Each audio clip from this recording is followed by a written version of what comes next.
Sports injury, during sports या during exercise यदि हमें कोई भी इंजरी हो जाती है तो उसे हम स्पोर्ट्स इंजरी कहते हैं। स्पोर्ट्स इंजरी दो टाइप की होती है आपकी, एक होती है सॉफ्ट टिश्यू इंजरी, दूसरी होती है हार्ड टिश्यू इंजरी। जो सॉफ्ट टिश्यू इंजरी होती है वो आपकी सॉफ्ट मसल्स जो होती है उससे रिलेटेड इंजरी होती है। जो आपकी हार्ड टिश्यू इंजरी होती है वो आपकी बोन्स और आपके जॉइंट से रिलेटेड इंजरी होती है। तो स्टार्ट करते हैं सॉफ्ट टिश्यू इंजरी। आपकी स्प्रेन जो आपकी लिगामेंट इंजरी होती है जिसे आप मोच कहते हो। लिगामेंट इंजरी मींस आपकी बोन्स को बोन से जोड़ने का जो काम करते हैं वो लिगामेंट करते हैं। तो आपके जो जॉइंट से रिलेटेड इंजरी होगी, जैसे आपको मोच जिसे कहते हो, तो वो आपकी स्प्रेन कहलाती है। तो ये भी आपकी एक सॉफ्ट टिश्यू इंजरी कहलाती है जो आपकी लिगामेंट से रिलेटेड होती है।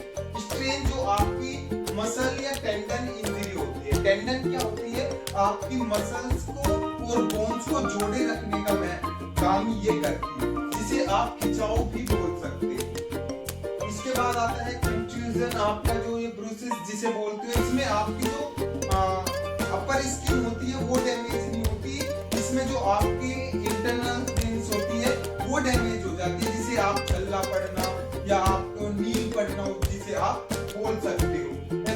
एब्रेशन होता है बेटा आपका रगड़ खा जाना, मींस आप गिर जाते हो, आपकी अपर स्किन डैमेज हो जाती है और आपको ब्लड आने लगता है। ठीक है बेटा।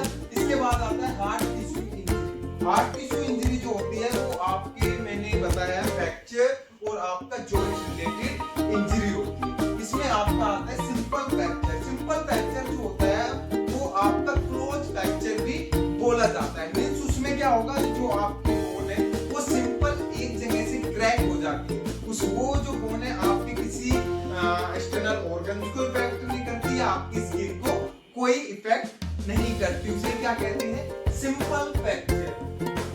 कंपाउंड फ्रैक्चर जो होते हैं, इसमें क्या होता है, जो आपकी बोन होगी वो क्रैक होके आपकी स्किन को डैमेज करके आपकी स्किन से बाहर आ जाती है, इसे क्लोज फ्रैक्चर भी बोला जाता है। क्लोज मींस आपकी स्किन को हटाकर वो बाहर आ जाती है, इसे आप कंपाउंड फ्रैक्चर भी बोलते हो। इसके बाद आता है green stick fracture. Green stick fracture जो देखने के लिए मिलता है आपको बच्चों में देखने के लिए मिलता है। ये क्वेश्चन आपके बोर्ड में भी आता है कि जो ग्रीन स्टिक फ्रैक्चर है वो मोस्टली किस में देखने के लिए मिलता है, तो वो छोटे बच्चों में देखने के लिए ग्रीन स्टिक फ्रैक्चर आपको मिलता है। इसमें क्या होता है कि आपके जो बचपन में क्या होता है, जो आपकी बोन होती है वो काफी सॉफ्ट होती है, तो वो आपकी बोन क्रैक ना होके बैंड हो जाती है, जिसे आप क्या कहते हो? Green stick fracture. इसके बाद आता है कंपाउंड फ्रैक्चर।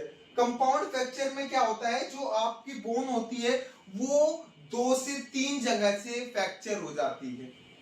ठीक है, उसे क्या कहते हैं? Compound fracture. किसी एक्सीडेंट के कारण आपकी 2 से 3 जगह से बोन फ्रैक्चर होना कंपाउंड फ्रैक्चर आपका कहलाता है। इसके बाद आता है इंपैक्टेड फ्रैक्चर। इंपैक्टेड फ्रैक्चर वो फ्रैक्चर होता है जिसमें आपकी बोन क्रैक होके दूसरी बोन के अंदर घुस जाती है, उसे क्या कहते हैं आप? Impacted fracture. जो इंपैक्ट करती है दूसरी बोन को, वही आपका इंपैक्टेड फ्रैक्चर कहलाता है। इसके बाद आता है डिसलोकेशन। डिसलोकेशन जो आपका होता है वो जॉइंट के अंदर होता है, जैसे आपके शोल्डर हो गए, शोल्डर डिसलोकेशन हो जाता है आपके। इसी तरह से जो जॉइंट्स में आपकी प्रॉब्लम आ जाती है या जॉइंट्स अपनी जगह से हट जाते हैं, तो उसे ही क्या कहते हैं?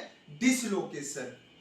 जैसे आपका नी जॉइंट में कोई हट जाना, या आपके शोल्डर जॉइंट एक जगह से हट जाना, आपकी क्लाई के जॉइंट जो आपके होते हैं या आपकी कोनी का जॉइंट डिसलोकेशन हो जाना, वो क्या होता है?